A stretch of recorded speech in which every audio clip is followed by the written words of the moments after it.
And welcome back, high performers, to another high performance Vet Pro Touchcast and podcast. And this week we're kind of following up on the concept of the brain set and mindset that we talked about last week.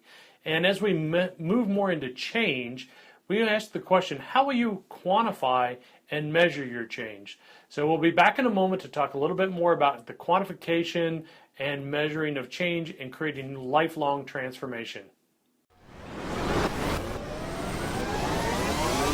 High Performance Vet Pro Radio. Welcome to High Performance Vet Pro Radio. Here, you will learn everything you need to know to become a high-performance veterinary professional.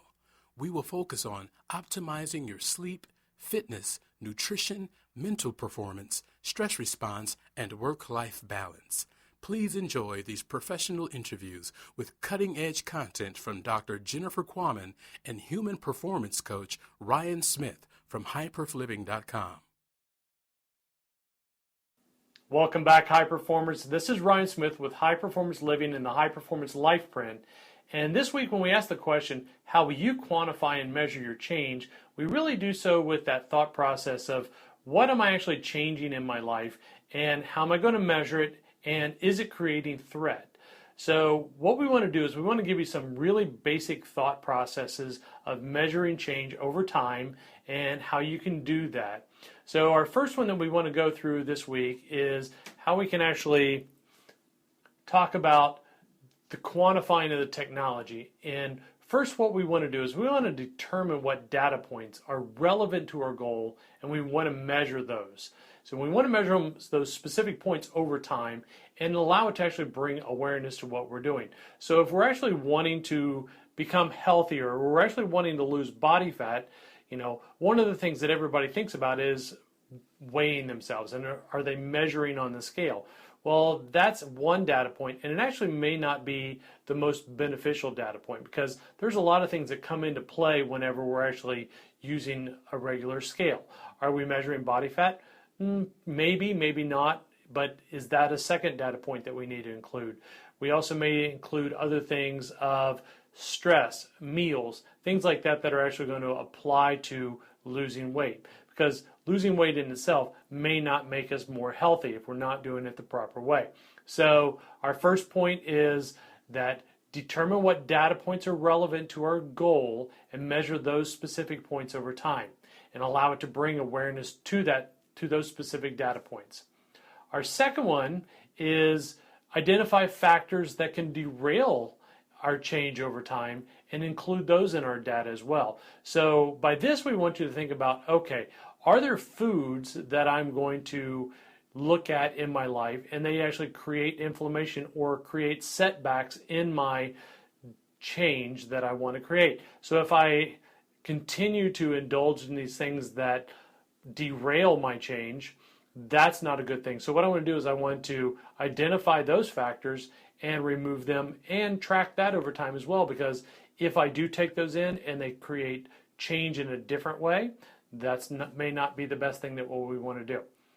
And then our third point that we have is we want you to actually track your mood and feelings to identify potential mental conflicts with your goal as well. Whenever I'm tracking my mood, my feelings about how I'm doing, whether it be with an exercise program, with a diet, with whatever it may be from a mood standpoint, from how I'm dealing with family, all these factors come into play as well. So if I'm not tracking my mood and my feelings, it can also kind of identify those derailing points for me as well. So that's a few little quick things from a technological standpoint.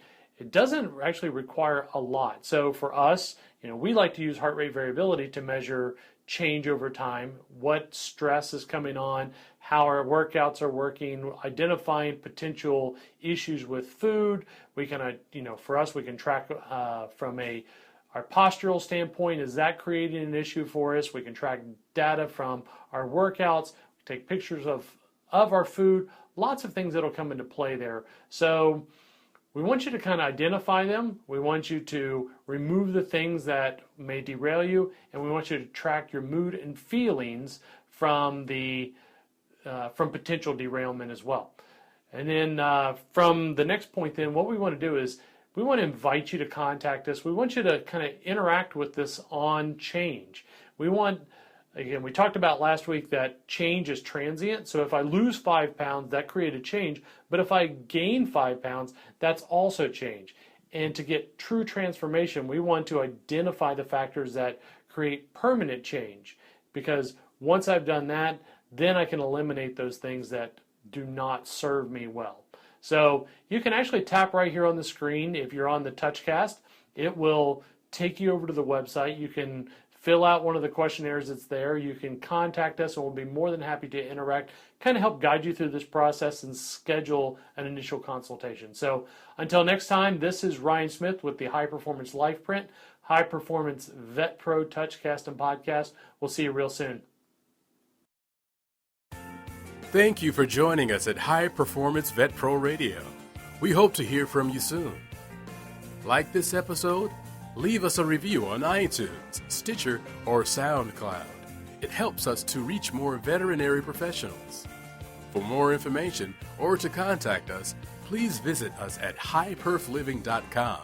Until next time, remember to live every day with intention.